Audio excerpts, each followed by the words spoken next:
அன்பார்ந்த தமிழ்நாடு மற்றும் புதுச்சேரி வழக்கறிஞர்களுடைய கூட்டுக்குழுவின் சார்பாக இன்றைக்கு தலைநகர் டெல்லியில் நடைபெறுகின்ற இந்த ஆர்ப்பாட்டத்திற்கு தமிழ்நாட்டிலிருந்து வந்திருக்கின்ற அனைத்து வழக்கறிஞர்களுக்கும் அதேபோல் எங்கள் மாவட்டத்திலிருந்து இங்கு வருகை புரிந்திருக்கின்ற எங்கள் மாவட்ட கழக செயலாளர் உள்ளிட்ட எங்கள் மாவட்டத்தில் உள்ள அனைத்து வழக்கறிஞர்களுக்கும் அதேபோல் இந்த கூட்டமைப்பினுடைய மாநில தலைவர் உள்ளிட்ட அனைவருக்கும் இங்கு பாராளுமன்றத்திலிருந்து வருகை புரிந்திருக்கின்ற நமது தமிழ்நாட்டைச் சேர்ந்த பாராளுமன்ற உறுப்பினர்கள் அனைவருக்கும் வழக்கறிஞர் பெருமக்கள் அனைவருக்கும் எனது முதற்கண் நன்றிகள் வணக்கத்தினை தெரிவித்துக் கொண்டு நானும் ஒரு வழக்கறிஞர் என்ற முறையில் மத்திய அரசாங்கம் இந்த சட்டத்தை கொண்டு வந்திருக்கின்றது. இந்த சட்டம் யாருக்கும் பயன்படாத ஒரு சட்டம்.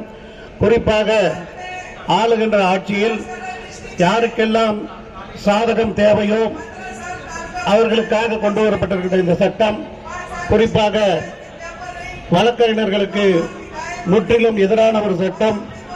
காவல்துறையினர் தங்கள் அதிகாரத்தை கையில் எடுத்து அவர்கள் நினைக்கின்ற போல் யாரை வேண்டுமானாலும் பழி வாங்கலாம் என்பதற்கு தான் இந்த சட்டமே கொண்டு வரப்பட்டிருக்கிறது. நமது தஞ்சை நாடாளுமன்ற உறுப்பினர் குறிப்பிட்டதை போல 5 மணி நேரமும் அதுவும் குறிப்பாக அவையில் யாரும் இல்லாத நேரத்தில் இந்த சட்டத்தை விவாதத்திற்கு எடுத்துக்கொண்டு இன்றைக்கு ஆண்டு கொண்டிருக்கின்ற மைனாரிட்டி பாஜக அரசு இந்த சட்டத்தினை கொண்டு வந்திருக்கின்றது. இந்த சட்டத்திற்காக இந்தியா கூட்டணியின் சார்பில் அனைத்து நாடாளுமன்ற உறுப்பினர்களும் நாங்களும் பாராளுமன்ற வாயில் முன்பு வழக்கறிஞர் பெருமக்களுடைய நலனுக்காக போராடி இருக்கின்றோம்.